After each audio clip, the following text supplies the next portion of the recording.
Another flash flood warning? Wow. Houston is getting hit so hard.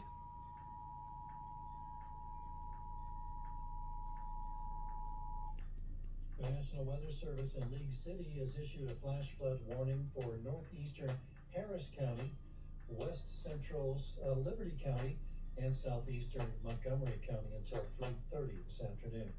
Once again, that's a flash flood warning for northeastern Harris County, west central Liberty County, southeastern Montgomery County until 3:30 this afternoon.